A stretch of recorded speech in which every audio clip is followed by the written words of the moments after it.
श्री राम समर्थ। जनवरी 10। नाम ही गृहस्थी सुखी करने का साधन। गृहस्थी का सार यही है कि हम रघुवीर को अपना बनाएं। कली को नशा चढ़ गया है, इसके कारण हम नीति कर्तव्य आदि भूल गए हैं। अनाचार बहुत बढ़ गया है, अतः भगवान राम के सिवाय कोई सहारा ही नहीं है। चोरों ने सेंध मारकर चोरी की है, अतः जागृत रहने का कोई कारण ही नहीं बचा है, ऐसा हम मानते हैं। वस्तुतः हमें जागृत रहना चाहिए और निरंतर भगवान का ध्यान रखना चाहिए। भगवान से हम एक रस होंगे तो दुख का कारण नहीं बचेगा। अहंकार छोड़ने पर ही सच्ची राम सेवा हो पाती है। अंतःकरण से अहंकार पूर्णतया नष्ट होगा, तभी चराचर सृष्टि में स्थित ब्रह्म रूप का अनुभव होगा। जिसने हमें जन्म दिया है, जिसने हमारा आज तक रक्षण किया है, वही हमारा स्वामी है।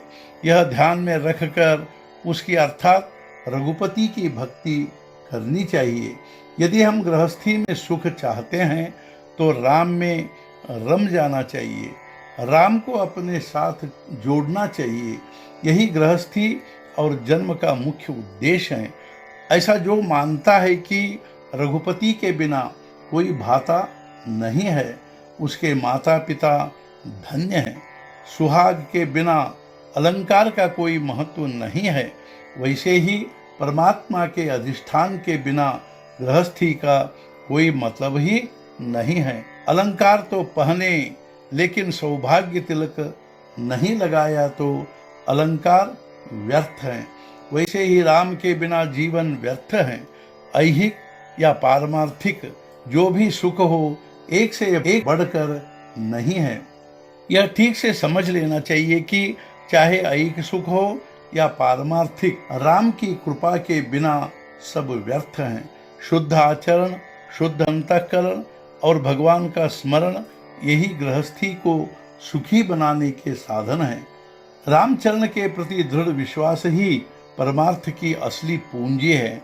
ऐहिक व्यवहार में राम का स्मरण ही परमार्थ के लिए असली सीख है। मन की यही प्रवृत्ति होनी चाहिए कि मेरा हित भगवान के हाथ में है। यह भावना हमारे मन में होनी चाहिए कि राम ही करता धरता है और राम जो करेगा वह मेरे हित का ही होगा। रामचरण के प्रति हमारी श्रद्धा होनी चाहिए, लेकिन व्यवहार कभी गलत नहीं करना चाहिए।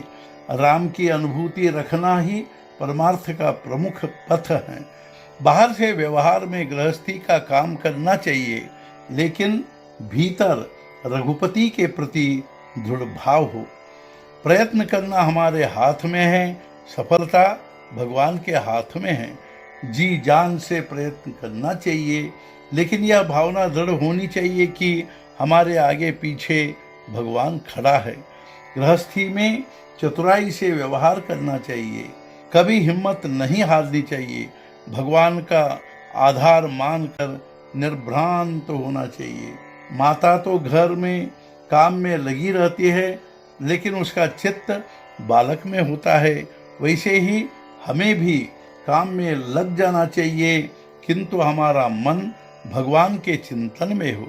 सारी शक्ति से गृहस्थी संभालनी चाहिए, लेकिन मन रघुनाथ आराधना में लीन होना चाहिए। हमारा आचरण नीति धर्म के अनुसार होना चाहिए, किंतु अंतःकरण में पवित्र भाव हो। कर्तव्य तत्परता और भगवान की अनुभूति रखना ही सच्चा परमार्थ। व्यवहार दक्षता पूर्वक करने पर भी हम यदि परमात्मा को भूल गए तो पूरा व्यवहार दुखदायक ही होगा। आज का मुख्य विचार, हमेशा सावधान रहना चाहिए और भगवान का अखंड स्मरण रखना चाहिए। सद्गुरुनाथ महाराज की जय। जय जय रघुवीर समर्थ।